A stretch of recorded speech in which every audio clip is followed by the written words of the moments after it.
سلام تخطاتلتنا نايز channel كما يكنيكم لمون كلنا كعبينا كتغمنا نبزبل أرست متيكم الله نايلو مارستنا بزعبا جزية يكون بزحات كباهون حديكم ميركم زعبا جزية زخونا نقر كبر متشم انتهيت بهالا زراربا لا بإنجليش تبليونيرن تلمانا ينسي حاد عينت جزية زلوا 24 ساعة راي زلوا يعني مالتيو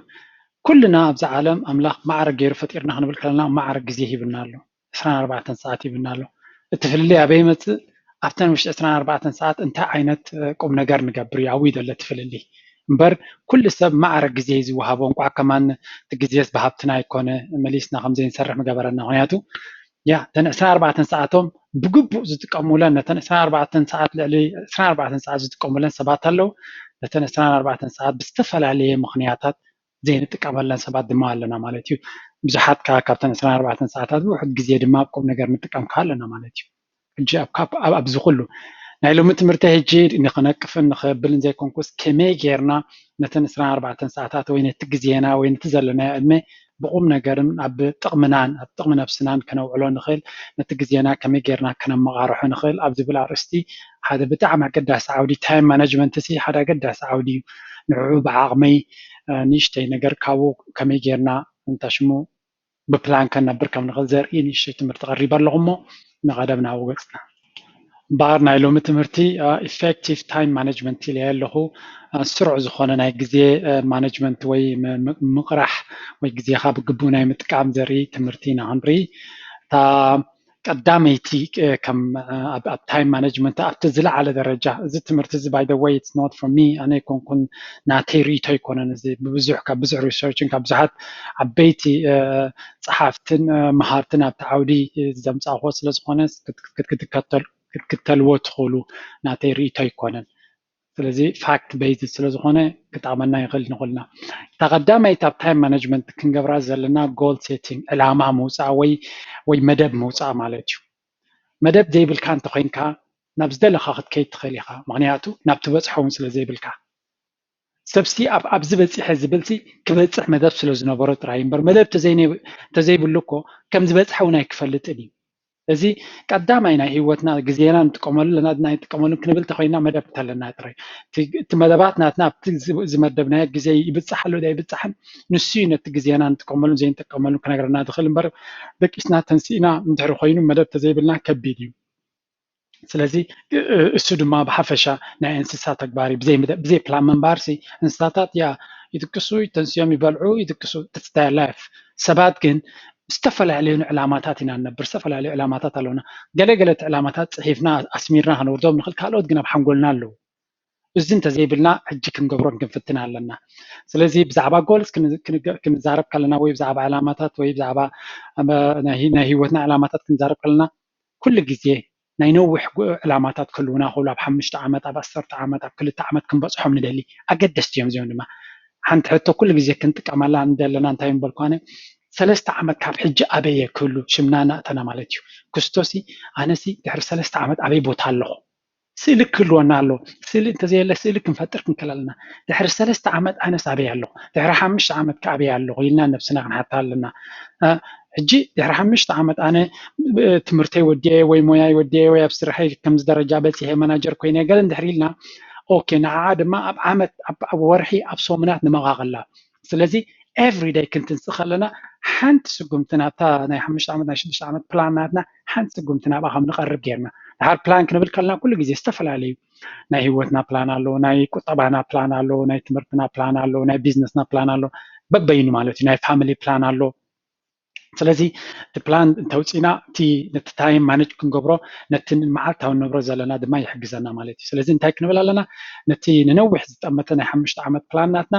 break it down መቃቂልና ናይ ሶምን ናይ መዓልቲ every day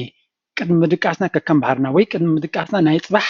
ንገብሮ ስእሊ ክንገብር ኣለና ፅባሕ ንገብሮ ተንስየ እዚያን ሰለስተ ክገብር ኣለኒ ነዚያን ተገይረ እታ መዓልቲ ዕውትያ ድሕሪኡ ድመፅእ ትኻልእ ከም ድሌቱ ኣይነብዛሕዮ 3-4 ነገራት ግን እዚያን ፅባሕ ክገብረን ኣለኒ ዝብል ፕላን እዚ ፕላን እዩ ስለዚ እዚያን እቲ ንገብሮካ ቀፃሊ ኣብ መዓልታዊ ሂወትና ዝነጥፈና ፅባሕ ንጎ ተንስየ ክዳነይ ክሓፅብ እየ መግቢ ክሰርሕ እየ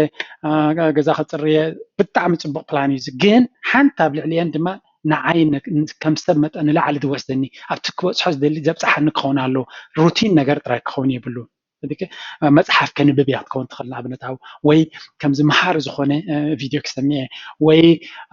زخونة مصحف كجز خيدي وي زخونة كورس كده اللي وي فرق ساعات حنت كورس كوسيدي كم زيتات تيلنا أبتا مع التوهيوتنا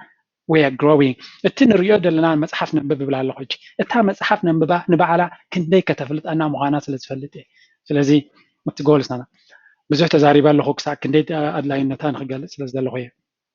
جولس ككمية عينت يوم هنجي كل سبس جول كله مليونير كوني قبل خلي وي هبتام كوني no that's not a goal it is a goal but it is not a specific goal goal كنبل كلنا smart goals بحالو له smart person نبلينا جن smart goals تاي مالت smart goals اس مالت specific تا جول تجبره نتصرتي قطبا وانت خوينا أبزع عامة زيا $3,000 سيف كبري $10,000 سيف كبري $5,000 سيف كبري specific measurable قصري زعك عن كونالو كفلت يا فلتت كوسقي زي معكني كنا نابن فلتت كوسقي تلا شدش مصحف كان ببي 4 كورس كوسدي something like that very measurable معناته كندي كم زنبب كتفلت مالتي specific تك جبرس دلخا specific ነገር كونالو نصور كونالو نصور معكني زلو achievable كا achievable እንታይ ማለት እጅታ اي ማለት ያ smart achievable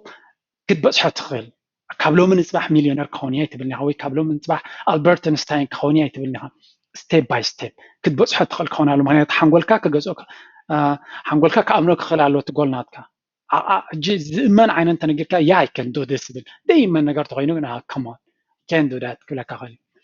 ድሕሪኡ achievable realistic ክልቲአን ሓደን እዚ ክንበፅሖ ንኽእል እዚ ከዓ ያ realistic ማለት ካብ ሓቅነት ዘይረሓቐ ማለት እዩ تا ناي مودا تا تايم فريم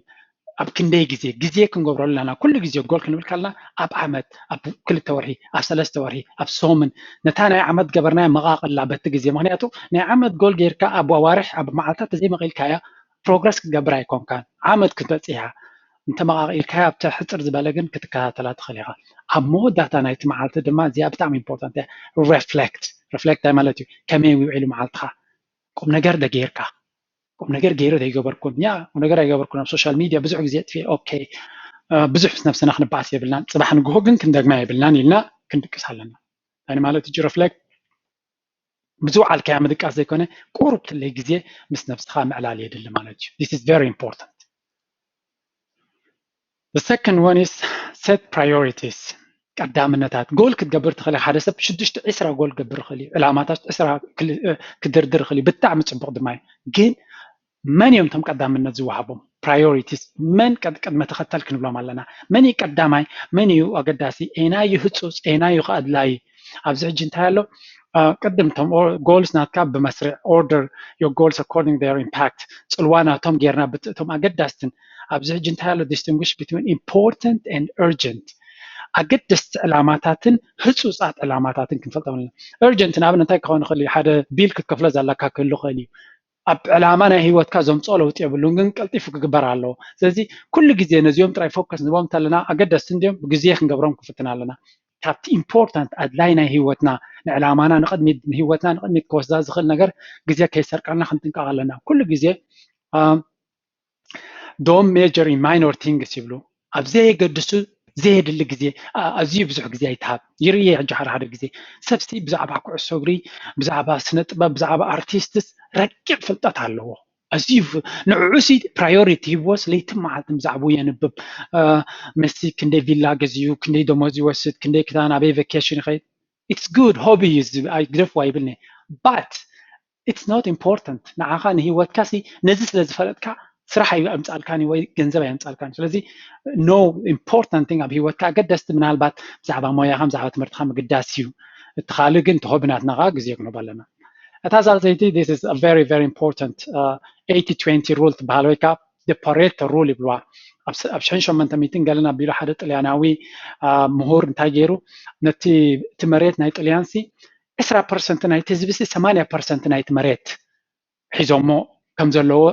ريو الرجاجيس مالتي شعو نتا فيلوسوفي the Pareto principle تبال أب كل طبعا ترايس كلن كمباني تاسي 8% أتاويتاتن سكاب 10% نايتن عماويل نيرغبو اتا رولسي أب كله أبي وتنا غنتاي لما 10% نايتن جبرو سرحتي 8% وصيت نهي وتنا نسوي زمصو results versus effort 10% effort نهبهم نجارات 80% results يمصولنا. The question is I know تيوم زم 10% هنا خنسرحهم زلنا 8 ميتاويت وصيت نهي وتنا زمصولنا كان للي كوفي لنا مس نفسنا غنمرمر لنا تكالت لنا I know تعماويل يوم توم زيادة زربعنا زلو أبصرحنا أنا يسرح كل جزء نعنا كم كبر زوبنا ምናልባት ንእሽቱ ክፋላት ናይቲ ስራሕ እዮም ኣገደስቲ ኣብቲ ስራሕና ንዕዖም ዝያዳ ብምግባር 80 ሚእታዊት ውፅኢት ክንረክብ ንኽእል ካብ ዘይተደለየ ነገራት ክንገብር ንኽእል ማለት እዩ ስለዚ the 80-20 rule ወይ the Pareto rule ዝብሎ ብጣዕሚ ኢምፖርታንት እያ ኣብ prioritization ሳልሳይ set deadlines deadline ማለት እጂ እንታይ ማለት እዩ መወዳእታ ዕላማ ናትካ መወዳእታ ግዜ ክህልዎ ኣለዎ መወዳእታ እንተዘይብሉስ ዕላማ እውን ኣይኮነን ስለዚ ዴድላይንስ ክንገብር ኣለና ኤቭሪ ታስክ ዝኾነት ክንገብሮ እንደሊ ታይም ፍሬም ይለክም ነይራ ኣብቲ ጎል ኣብ ክንዚ ግዜስ ክንዚ ክህልወኒ ኣሎ ስለዚ ታይም ፍሬም ኣብታ ግዜ እትያሲ ኮፍ ኢልካ ምስ ነብስካ ትዕለላ ግዜ ክኸውን ኣሎ ኤንዲ መወዳእታ ግዜ ናይታ ዕላማኻ ክትገብር ኣለካ ተዘየለ ተዓብድ ኢኻ ትምዕብል ዲኻ ደለኻ ኣብቲ ትደልዮ ዘለካ ትበፅሕ ዲኻ ደለኻ ከይትፈልጦ ስለትኽእል ማለት እዩ ካልኣይ ካላንደር ክንጥቀም ኣለና ኩልና ስማርትፎን ኣለና ኣብ ስማርትፎንና ካላንደር ኣለና ኩሉ ግዜ ኣብ ካላንደር ሪማይንደርስ ክንገብር ንኽእል ካላንደር ምጥቃም ሕጂ ኣብቲ ምናልባት ሓደ መዓልቲ ተጠቃማ ናይ ካላንደር ኣብ ቴሌፎንና ከማን ክገብር ብዙሕ ሰብ ይፈልጠ ይርግፀኛ ግን ነቶም ዘይንፈልጥካ ክሕግዝ ይኽእል እዩ ካላንደር ሲ ተጠቀምቲ ክንከውን ኣለና እንታይ መደብ ኣለና ምስ መን ክንራኸብ ኢና እንታይ ክንራኸብ ኣለና ካላንደር ፀሓፍቲ ክንከውን ኣለና መዓስ እንታይ ክንገብር ኣለና ስለዚ ካላንደር ተለና ናይ ሂወትና ፕላናትና ኣብ ካላንደር ተስፊልናዮ መዘኻኸሪ ኣለና ሎሚ ከምዚ ክገብር ኣለካ ንግሆ ንግሆ 10 ደቂቕ ከንብብ ኣለኒ ትብል ሪማይንደር ጌርና እንተጌርና ጢጥ ክትብል ያባ ኣንቢብካ ዶ ክትብለና ክንምሃር ተኮይና ንኣብነት ዝተፈላለየ ትምህርቲ ንምሃር ተለና ከምኡ ሪማይንደር ተጌርና ንሱኻ የዘኻኽረና ነቲ ቴክኖሎጂስ ንዓና ከም ዝጠቕመና ክንገብሮ ንፈትን ሳልሰይቲ ድማ be strict in delivering on the deadline እቲ ገደብ ናይ ግዜ ዝገበርካዮ ድማ ስትሪክት ክትኮን ኣለካ ምስ ነብስኻ ሰው ኢልካ ድሕሪ ወርሒ ጎደይ ኢልካ ደይትውዶ ወይ ረብ ወርሒ ምስ ኮነ ወላ ሓንቲ ከይገበርካ ትሕልፎ ተለካ ፅቡቅ ኣይኮነን ምስ ነብስኻስ ግልፂ ክትኮን ኣለካ accountable ሓላፍነታዊ ሰብ ክትኮን ኣለካ ልክዕ ከምታ ኣብ ስራሕና ተገዲስና ሰብ ከይ ወይ ተዓምና ከይበኣሰና ንብል ምስ ነብስና ድማ ከምኡ ክገብሮ ዝበልናዮ ክንገብሮ ክንክእል ኣለና ምክንያቱ ዝያዳ ንነብስና ኢና ክንጠቅም ዘለና ካብ ንኻልእ ራብዓይቲ ድማ goals versus actions ይብል ኣሎ ሕጂ እዚኣ እጅግ ቁርቡንትን ክፋቢል እያ ፀኒሐ ቀዳመይቲ ሕቶ ኣብዚ ክንሓቶ ዘለና where do you spend your time ኣበይ እቲ ግዜና ዝጠፍእ ዘሎ ተን 24 ሰዓት ክንሓቶ ኣለና ሪፍሌክት ክንገብር ኣለና ኣበይ ይጠፍእ ኣሎ ካብ ንግሆ ተንሲና ክሳብ ኣብ ዓራትና ኢቭን ንድቅሶ ዘለና ብግምት ንእትዎ ነፍሲ ወከፍ ክፋል ናይቲ ግዜና እንታይ ንገብር ኣለና what are we doing more important ካብኡ ንላዕሊ ተገዳሲ ኸ ነቶም ዕላማታት ናይ ሂወትና ኣብተን 24 ሰዓት ንገብሮ ዘለና ንጥፈታት ቁሩብ ናብኡ የበርክት ኣሎ ድዩ ወላ ካብኡ መሊሱ ይዘርሕቀና ዘሎ ስለዚ እቲ ተግባርና እቲ ዕላማታትና ክዋሰብ ክኽእል ኣሎ ዕላማታትና ናብ ዝክበፅሕ እየ ዝብል ተኮይኑ እቲ ተግባራትና ግን ፈፂምካ ምስ ዘይራኸብ ኣብ ዘይድሊ ግዜና ነጥፍ እንተለና ንጋገ ኣለና ስለዚ ኩሉ ግዜ ግዜ ኣበይ ኣጥፍዮ እዩ ኣበይ ከጥፎ ከይግባኣኒ ክንብል ኣለና ልክ ነቲ ንካልእ ሰብ ክነቅፍን ከነብልን ከለና ኢዚ ዝኾነልና ንነብስና ድማ ከምኡ ስትሪክት ኮይና ክነቕፋን ክንከታተላን ንክእል ኣለና ልዕሊ ማንም ምክንያቱ ኣብ መወዳእታ ክንዕወት እውን ስለንደሊ ማለት እዩ are the activities getting me where I want to be እቲ ኣነ ዝገብሮ ዘለኹ ንጥፈታት ናብቲ ዝደልዮ ክበፅሖ ዝደሊ ድዩ ዘብፅሓኒ ዘሎ ወላ ካብኡ ይዘርቀኒ ዘሎ እቶም ካልእ ድማ ኣብዚ ግዜና ምስ እንታይ ዓይነት ሰባት ንሕልፎ ኣለና ክንፈልጥ ኣለና እቶም ግዜ ነጥፋሎም ዘለና ሰባት ናብቲ ንደልዮ ዘለና ዕላማ ንክንበፅሕ ይሕግዙና ድዮም መሊሶም ተስፋ እዮም ዘቕርፁና ወይስ ጠቕላላ ኣበርክቶ እውን የብሎም ስለዚ ንኩሉ ክፋል ናይ ሂወትና ሪፍሌክት ክንገብር ንክእል ኣለና ሓደ ግዜ ምስ ዕሩኽትና ወላ ምስ ዕላማና ዘይዋሳእ ክኸውን ይኽእል ምስኦም ክንሕልፍ ኢትስ ኦኬይ ሶሻላይዜሽን ኢዝ ኢምፖርታንት ምስ ሰብ ምዃን ምስ ሰብ ምዕላል ምስ ሰብ ምርኻብ ሕማቕ ኣይኮነን ወላ ንስኻ እንተዘይጠቀምካ ንዖም ክትጠቕሞም ትኽእል ኢኻ ኢትስ ኦኬይ ግን ኩሉ ግዜ ግዜኻ ኣበይ ተጥፍእኻ ምስ ግዜና ተጠንቂቕና ቼክ ክንገብር ኣለና ግዜና ኣበይ ይጠፍእ ኣሎ ዕላማታትና ንበፅሖ ዘለና ንክንበፅሖ እንታይ ክንገብር ኣለና ወላ እቶም ሰብ ንረኽቦም እንተተኻኢሉ እቶም ሰባት ትረኽቦም ናብቲ ዕላማኻ ንክትበፅሕ ዝሕግዙኻ ክኾኑ ኣለዎም ሰባት እቲ ዝገርመና እንታይ እዩ ዝኾነ ዓይነት ነገር እንድሕር ሓቲትካዮም ዝፈልጥዎ እንተኮይኖም كنقرنا يقولون حدا جن تاي لغنقرنا زي ده قالوا نو فتن أي نقر كان يبلكا معناته سبات كل جزء نخنقرو دليت علىهم نحجزو بتفطرهم صبق سناي دليت علىهم سلازي كتبص حتى دل سبات كتحتت كتكلال لك من بعد جزء كهلو بخلي جزء باللي انت لهم كها كتكري بالكان اتس اوكي تتون علامات كبص هو زلهم سلازلهم نساتهم نامناتهم يقايو سلازلو respect that جن كان محتاج عدي اي نوعال تاني مودة ما بلوك ديستراكشنست تايم مانجمنت جزينا بموساب ويا جزينا مانج عم مقبار قداميتي كنت قلات زلنا ابتي بلانات ناتنا ديستراكت زقبرونا تمرتي كنا مهارت خوينا من بزاف سوشيال ميديا بعد ما يوم غير نيره حنت فيديو لا تنرايوا حدا كابتم ديستراكت زقبرنا سوشيال ميديا وي تليفون كون خلي سلازي كنت انك كنكلالنا بفلاي انت تتنقنايتي كابت علاماتاتنا دوصانا زلو نت غزينا زبلعنا زلو ነገር ቀድ ክንፈልጦ ክንጻር ክንከላለና እንድሕር ፈሊጥናዮ ቀዳማይ እንታይ ብሉ ፕሮብለም ሶልቪንግ ሓደ ሽግር ክትፈትሖ ኮይንካ ቀዳማይ ስቴፕ ነቲ ፕሮብለም አይደንቲፋይ ክገብረለካ ሎኬት ክገብረለካ ኣበይ ኣሎ እዚ ፀገም እዚ እንታይ እዩ ነዚ ግዜ ዝበልዓሉ ዘሎ ምስ ነፍስኻ ኦፕን ኮይንካ ምስ ሰብ ኣይትዛር በይንኻ ግን ኦፕን ኮን ኩሉ ግዜ ኤክስኪውዝ ኣይትግበራና ከም ስለ ዝኾንክ ከም ኖ ኖ ኖ ኖ be transparent ቅንዕ ኢልካ ምስ ነፍስኻ ፊት ንፊት ክትገጥም ኣለካ እንታይ እዩ ግዜ ዝበልዓለይ ዘሎ ኣበይቲ ግዜ ይጠፋኒ ዘሎ then ሪኻ ኦኬ ቴሌቪዥን ድያ ቴሌፎን ድያ I don't know ካልእ ነገራት ዝተፈላለዩ ነገራት ክኾኑ ይኽእል መብዛሕትኡ ግዜ ዩኒቨርሳል ኣብዚ ግዜ ብፍላይ በዓል ኣሜሪካ ብዝተገብረ መፅናዕቲ ቴሌቪዥን ዘይተኣደነ ግዜ ናይ ሰባት ከም ትበልዕ እዩ ዝፍለጥ እንታይ ማለት እዩ ሓደ ግዜ ኮንፊውዝ ክንከውን የብልና ቴሌቪዥን ፕሮግራም ርየስ ይመሃር ኣለኹ ኖ ኖ ኖ you're fooling yourself ነፍስኻ ኢኻ ተታልል ዘለኻ ቴሌቪዥን ኢንተርቴይን ኢኻ ትገብር ዘለኻ ብቴሌቪዥን ዝተምሃረ ሰብ የለን ብካልእ ኣዘራርባ ካልኦት ሰባት ዕላማ ናይ ሂወቶም ክጭብጡ ለይትን መዓልትን ንዝጓዩ ዘለዉ ኢኻ ትዕዘብ ዘለኻ እቶም ስኻ ትሪኦም ዘለኻ ፊልምታት ድዮም እቶም ስኻ ትሪኦም ዘለኻ ፕሮግራማት ድዮም they're living their dream ነቲ ናቶም ሕልሚ እዮም ዝነብሩ ዘለዉ ሰም ነቲ ናቶም ስራሕ እዮም ዝሰርሑ ለይትን መዓልትን እዮም ዝሰርሑ ዘለዉ ስለዚ ፕሊዝ ዝተወሰነ ግዜ ቴሌቪዥን ክንርኢ ኣለና ፊልሚ ክንርኢ ኣለና ኣንጻሪ ይኮንኩና ውሱን ግዜ ግን ሰዓት 2 ሰዓት ኢትስ ኦኬ ኢትስ ኢናፍ ግዜ ካብ ወሲድና ንነፍስና ልክዕ ከምቲ ንሳቶም ዝጓይዎ ዘሎ ንሕና ድማ ንነፍስና ዝጠቕመና ወሲድና ክንዓቢ ክንክእል ኣለና እንደገና እቲ ኣብቲ ቁም ነገር ክንገብረሉ እንደሊ ኩሉ እቲ ዲስትራክሽን ዘምፅኣልና ከነጥፎ ኣለና ቴሌቪዥን ስዊች ኢት ኦፍ ቴሌፎን እቲ ሚዩት ክትገብሮ ኣለካ ወይ ዶኖ ፍላይት ሙድ ትገብሮ ዲስትራክሽን ከም ዝጎድል ክትገብሮ ኣለካ ፎከስ መንታ ንክትገብር ማለት እዩ ስለዚ እዚአን ሓሙሽተ ዕላማታትካ ንፁር ምውፃእ ስማርት ጎልስ ዴቨሎፕ ምግባር ነቶም ዘውፃእካዮም ድማ ፕራዮሪታይዝ ቅድመ ተኸተል ጌርካ ነቶም ኣገደስቲ 20% ኣብኦም ፎከስ ክንገብር ከም ዘለና ነቶም ቀንዲ ኣገደስቲ 20% ናይቲ ዘድልየና ምክንያቱ ንሳቶም 80% ናይቲ ንደልዮ ውፅኢት ስለ ዘምፅኡልና ነዚኦም ክንፈልጦም ክንፀራ ኣለና ዓይነትዮም እቶም ኣገደስቲ ኣብ ስርሐይ ኣብ ሂወተይ እዚኦም ተገይረ ዝያዳ ክዕውቱኑ ዝኽእሉ እዚኣ ናይ ኩልና ሕተ እንደገና ዴድላይንስ መወዳእታ ናይ ዝኾነ ይኹን ናይቲ ዕላማታትና ዕለት ክንዲዚ ሰዓት ክንዲዚ ጠጠው ክብል እዩ ኣብኡ እየ ክፀባፀብ ምስ ነፍሰይ ክንብል ኣለና ካልእ ድማ ተግባራትና ነቶም ንጥፈታትና እቲ ግዜና ነጥፎን ምስቲ ዕላማታትና ከም ዝዋሰብ ክንገብሮ ኣለና ምክንያቱ ሓንቲ ስጉምቲ ናብኡ ዝወስደልና ክኾናሉ እቲ ቅልጣፈ ኣገዳሲ ኣይኮነን the speed is not important the consistency is important ምክንያቱ እቲ ብክንደይ ፍጥነት ንኸይድ ኣለና ንጎልናትና ኣገዳሲ ክኾኑ ይኽእል ግን ክሳብ ንኸይድ ናብኡ ዘለና ኢትስ ኦኬ እቲ ኣገዳሲ እንታይ እዩ ኣብቲ ዕላማና ገፅና ንንቀሳቀስ ምህላውና እዩ